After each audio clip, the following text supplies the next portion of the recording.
Buenas tardes, señores. Mi nombre es Omar Ramírez y hoy vamos a dar comienzo a explicar un poquitito los parámetros, ¿cierto? Indicativos de la matriz rocosa que hacen referencia a todo lo que tiene que ver en este caso con la estructura del macizo rocoso. Vamos a ver un poco también sobre las nomenclaturas, ¿cierto? Para identificar las distintas fases.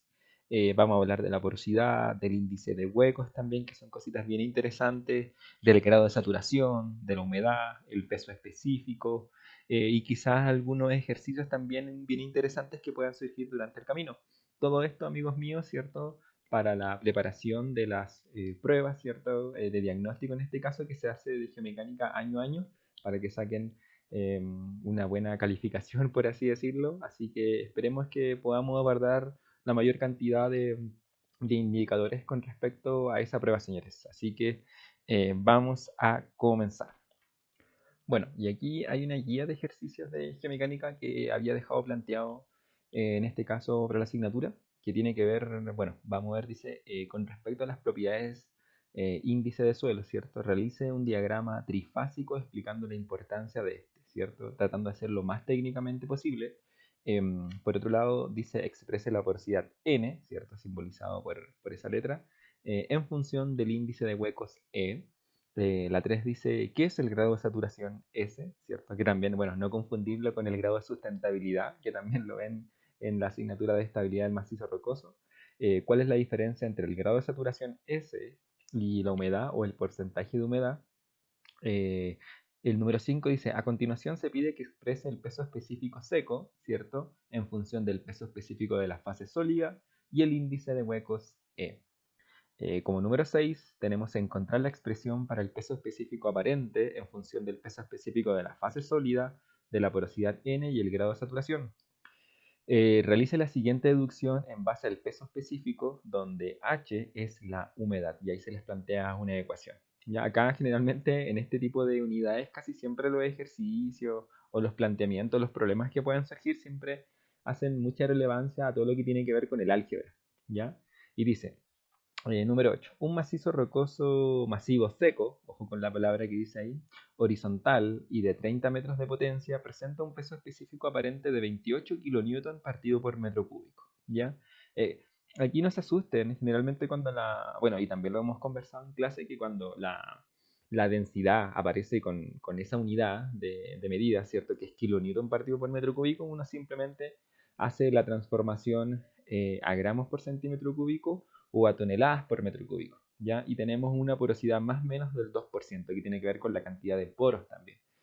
Y dice letra A, obtener las propiedades del índice del macizo rocoso, que son las que se pueden ver ahí a continuación, entre paréntesis, obtener el volumen de agua que gravifica, mira la palabra clave que surge, y que puede almacenar este macizo rocoso, sabiendo que ocupa una extensión en planta de casi 100 por 50 metros. ¿Ya? Para poder solucionar esto, lo vamos a ver a continuación. Ya, bueno, en este caso vamos a comenzar con la solución de la guía que habíamos conversado recién. Y con respecto a nuestra primera pregunta, que es la pregunta número uno, vamos a colocar acá, ¿cierto? Número uno, hace referencia a explicar un poco las propiedades del índice de suelo, ¿cierto? Realizando un diagrama trifásico, ¿ya? Yo tengo una figurita que aquí generalmente siempre me ayuda un poco con esto. La vamos a copiar a ver si es que la podemos pegar directamente en la pantalla. Sí, aquí está. Entonces, esto más que nada que es lo que vimos en clase, aquí lo estamos viendo un poco de manera resumida, que tiene que ver con las tres fases que nosotros conocemos en recuerdo a los parámetros indicativos de la matriz rocosa, que tiene que ver con la fase gaseosa. Por un lado tenemos la fase líquida, ¿cierto? Y la fase sólida, que también la podemos ver, ¿cierto? A la derecha, en esta figurita que está acá. Si se dan cuenta, tengo las partículas sólidas, eh, tengo la presencia de agua, gas, que en este caso es aire también, ¿cierto? Y aquí ya estaríamos hablando de un suelo completamente saturado, ¿ya? Una de las cosas que quiero que entiendan es que se llama diagrama trifásico al comportamiento del suelo en sus tres estados o fases, los cuales son, como los pueden ver acá, ¿cierto? Es la fase gaseosa, la fase líquida y por último, ¿cierto? Nuestra fase sólida, ¿cierto? Y la importancia, por así decirlo, de las diferentes fases del suelo es más que nada lograr conocer los diferentes parámetros que conlleva cada uno de estos, los cuales son en sus diferentes componentes, en cada estado de la fase, un comportamiento del suelo como lo son, por ejemplo, el porcentaje de humedad, que también lo hablamos un poquitito, que es bastante fácil calcularlo de hecho en el laboratorio, el porcentaje de saturación, el índice de vacío o el índice de huecos también que pueda tener una muestra, para que a su misma vez, ¿cierto?, podamos realizar los cálculos pertinentes. ¿Ya? Eso es más que nada, y aquí ya estamos respondiendo a la pregunta número 1, ¿cierto?, lo que tiene que ver con respecto a las propiedades del índice del suelo y el diagrama trifásico. ¿Ya? Y ahora vamos a pasar con la pregunta número 2. Ya, vamos a ponerle 2 acá, amigos míos. Chun, chun, chun. Esperando que se entienda, créanme que hago mi mejor esfuerzo. Eh, Traten de seguir el canal, por favor, también, ¿cierto? Que está en YouTube, así que también para que lo puedan ver. Y acá dice exprese, si no me equivoco, decía acá, y lo vamos a escribir acá. Exprese la porosidad N, le vamos a colocar acá, a ver, ¿sí? La porosidad N en función del índice de huecos o de vacío, también como le quieran llamar, E, ¿cierto? Ahí tenemos el índice de hueco, el índice de vacío. Entonces, por un lado, una de las cositas que deberíamos saber inicialmente, señores y señoritas, vamos acá a agregar una ecuación, es que, por ejemplo, este N, ¿cierto? Este N, que de hecho voy a escribir la formulita que está acá, tiene que ver con qué cosa, con el volumen de vacío, si no me equivoco, dividido, ¿cierto?, en el volumen total. Así podemos definir en este caso el N, ¿cierto?, que tiene que ver con la porosidad o el índice de huecos. ¿Ya? Y algo que también quiero que entiendan, para que nos vayamos preparando bien para esta prueba y para las evaluaciones que vienen más adelante, es que, por ejemplo, la porosidad de un terreno es un parámetro bastante fácil de medir, ojo, y proporciona una idea sobre los posibles comportamientos mecánicos también que pueda tener este suelo.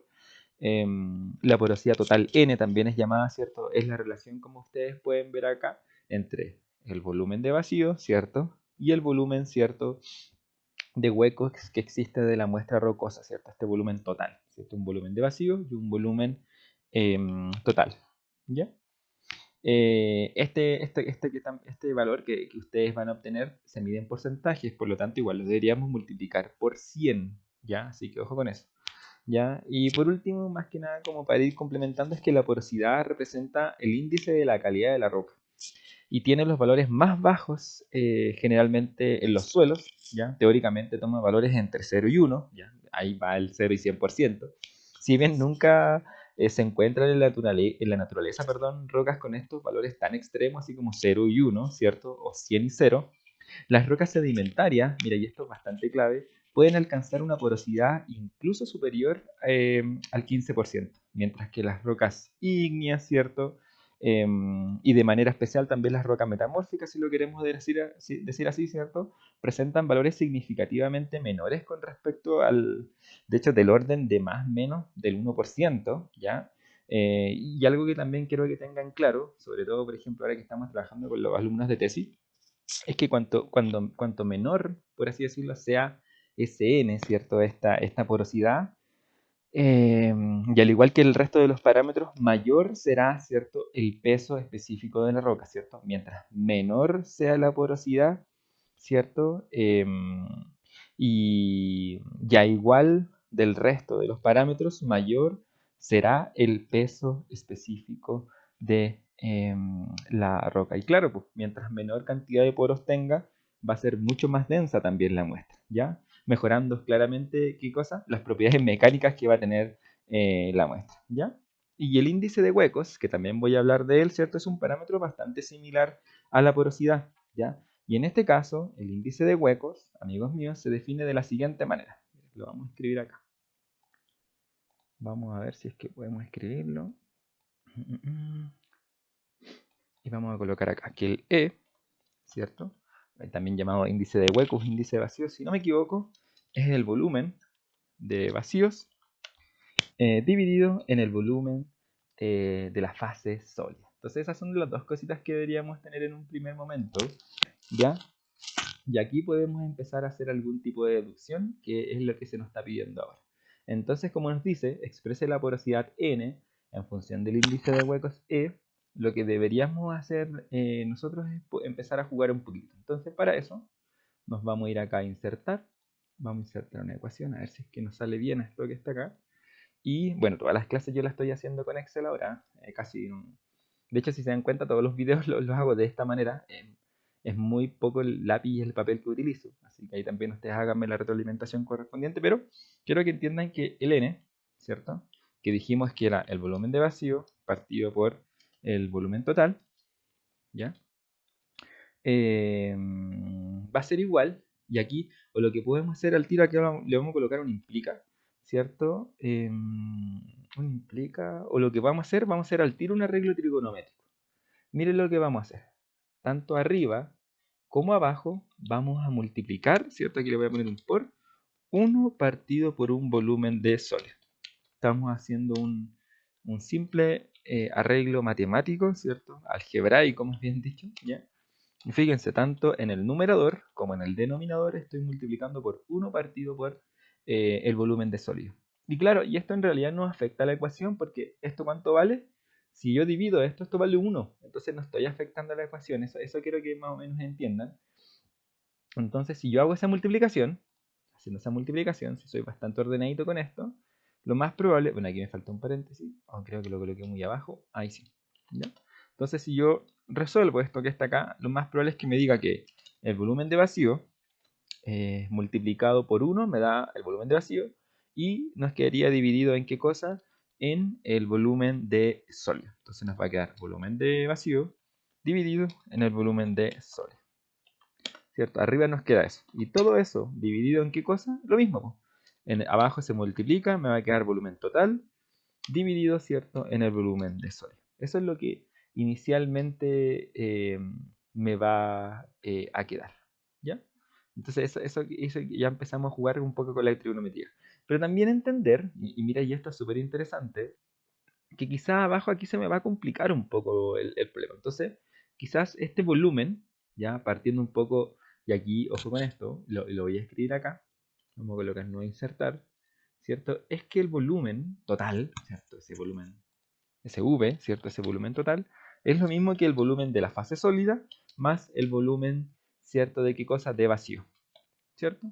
Pensando que el volumen de vacío es todo lo que está ahí en la otra fase, ¿cierto? El volumen se define como el volumen de la fase sólida más el volumen de vacío. Por lo tanto, si yo desgloso un poco eso que está acá, en realidad lo que me va a quedar abajo, bueno, arriba me va a quedar exactamente lo mismo, no sé si lo podré copiar rápidamente, me imagino que sí. Vamos a ver si es que ustedes son un poco más rápido que yo. Y creo que sí, bacán, genial. Ahí está, pero no me quedó como quería. A ver. Ahí. Ahí sí, ¿ya? Entonces abajo, como voy a desglosar ese V, en realidad me queda volumen de sólido dividido, ¿cierto? En volumen de sólido, ¿cierto que sí? Más, ¿cierto? Porque en este caso, no sé, si lo quieren ver así, como hay un más, tengo que respetar ese más. El volumen de vacío, ¿cierto? El volumen de vacío dividido en el volumen de sólido, ¿cierto? Porque abajo, acuérdense que había multiplicado. Entonces, lo puedo escribir también de esta manera, que quizás me va a simplificar un poco más la vida. Y si nos damos cuenta, amigos míos, fíjense esta relación que existe acá, que no sé si la puedo pintar, ahí está, sí, sí la puedo pintar. Fíjense que quizás la puedo encontrar por acá. Entonces lo que yo puedo hacer es decir que en realidad esto es igual a E, ¿cierto que sí? Por eso lo planteé al principio, entonces esto me va a quedar igual a E, que es el índice de huecos, dividido en qué cosa. Esto, el volumen de sólido partido por el volumen de sólido, es igual a 1, así que le coloco 1. Más, ¿cierto? Porque hay un más de hecho. ¿Y este qué es lo que es? Ah, pero profe, justamente es el mismo índice de huecos que usted tenía. Entonces aquí queda demostrado que la porosidad N la podemos escribir en función del índice de huecos E. Entonces, por ejemplo acá, miren lo que vamos a insertar aquí. Mira, vamos a insertar un N y lo vamos a dejar un por lo tanto. Bueno, no sé cómo podría ser el por lo tanto aquí, pero E dividido en E más 1. Lo vamos a escribir al revés. Ahí está. Se dan cuenta que yo llego justamente a esa deducción. Entonces, claro, pues la prueba yo les podría colocar, dar solamente el índice de huecos y ustedes podrían calcular rápidamente la porosidad N. ¿Ya? Así que es bien interesante. Incluso incluso como bonus track, ya eso lo vamos a dejar como pendiente, pero podemos escribir también el índice de huecos E en función de n, como al revés. Bueno, aquí lo podríamos despejar o empezar a hacer este mismo juego algebraico, ¿vale?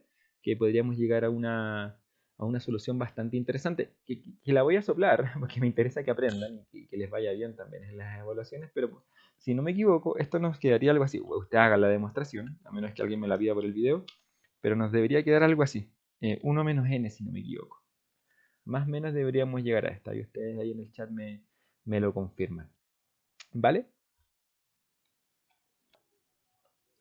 Ya, y aquí también, fíjense, hay una tablita que me gustaría que pudiéramos conocer con respecto a la porosidad más o menos aproximada que podían entregar algunas rocas según Goodman, ya tanto para rocas sedimentarias también como rocas ígneas. Veamos si es que la podemos recortar. A ver, si la podemos sacar desde acá. Sí, yo creo que no hay problema, ¿cierto?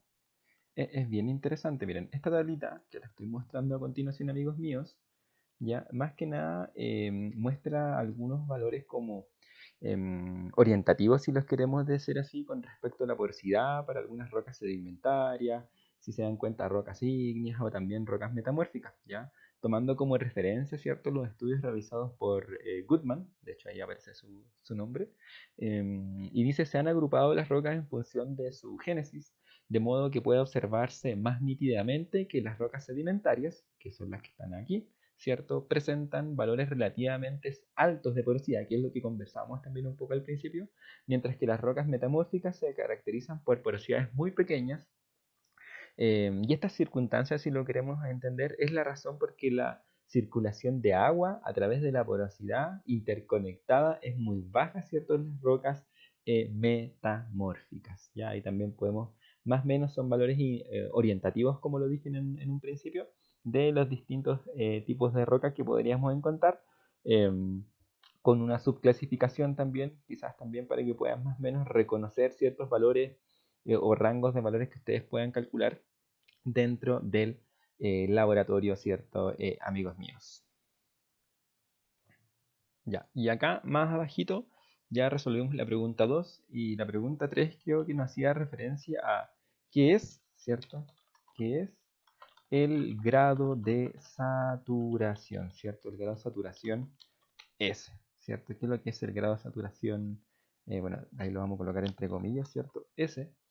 Y para poder un poco responder esta preguntita, debemos tener claro que la saturación, bueno, y la humedad también, que son parámetros que van un poquitito de la mano, ¿cierto? Son dos parámetros que hacen referencia a la cantidad de agua presente en la muestra rocosa.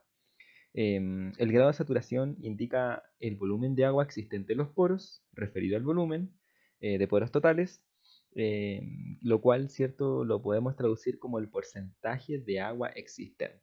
¿Ya? Es un parámetro que también se mide tanto por uno, va definido por la siguiente expresión, ya que también, como le dije, como está definido tanto por uno, lo deberíamos multiplicar por 100. Entonces aquí vamos a escribir, a ver si es que nos acordamos, aquí, y vamos a escribir que el grado de saturación S, ¿cierto?, es igual al volumen de agua, si no me equivoco, dividido en el volumen de vacío, ¿cierto? Y esto también va multiplicado por 100, ¿cierto? Bueno, si lo dividen de esta manera les va a quedar un tanto por 1. Ya, este grado de saturación varía entre 0 y 1, ¿cierto? Correspondiente al valor nulo, si es que, bueno, nos da 0, se trataría de un estado seco, ¿cierto? Y el valor unitario, que en este caso es de 1, ¿cierto? A un terreno completamente saturado, ¿cierto? Ya y en este último caso, que es lo que yo mencionaba recién, si es que el grado de saturación S tiene un valor unitario, podemos decir que todos los huecos de esa muestra, ¿cierto? O de ese suelo, ¿cierto? Están completamente repletos de agua, señores, ¿ya? Ahí tenemos entonces el grado de saturación S, ¿ya? Y aquí, como 4, creo que la pregunta que nos decía ahora es ¿cuál es la diferencia entre el grado de saturación, bueno, S también le vamos a colocar acá, y la humedad, ¿cierto? Y la humedad H le vamos a colocar, dependiendo de la letra, la nomenclatura que tengamos. También, para poder responder esta preguntita igual, va un poco más de la mano de lo que yo mencionaba al principio, ¿cierto? De que por un lado, ¿cierto? El grado de saturación indica el volumen de agua existente en los poros, ¿cierto? Referido a un volumen total. Y por ejemplo, la humedad en este caso hace referencia al contenido de agua de la roca, pero como a diferencia del grado de saturación, es un parámetro gravimétrico. ¿Ya? De hecho, la humedad, ¿cierto? Que es lo que voy a mencionar un poco ahora, se define como la relación entre el peso del agua existente de la muestra rocosa y el peso de la roca seca, ¿cierto? Tal como lo podemos ver en esta siguiente expresión, amigos míos. Miren, para que lo vayamos entendiendo, podemos decir, bueno, la humedad la podemos simbolizar como H o, bueno, o aparece otra letra de repente como un W, pero lo vamos a colocar así.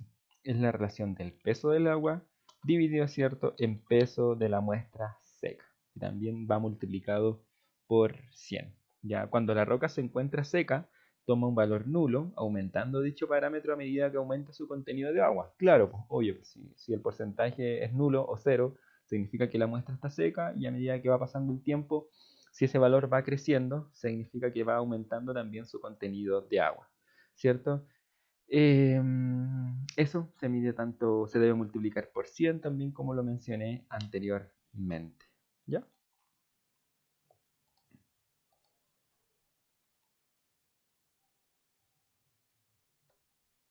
Ya amigos míos, vamos a dejar hasta acá esta primera parte del video para que podamos, bueno, analizar un poquitito más la guía también y no hacer tan extensa en este caso el video. Así que espero que tengan muy buenas tardes y nos vemos en otro video y en clases también, así que estén muy bien. Adiós.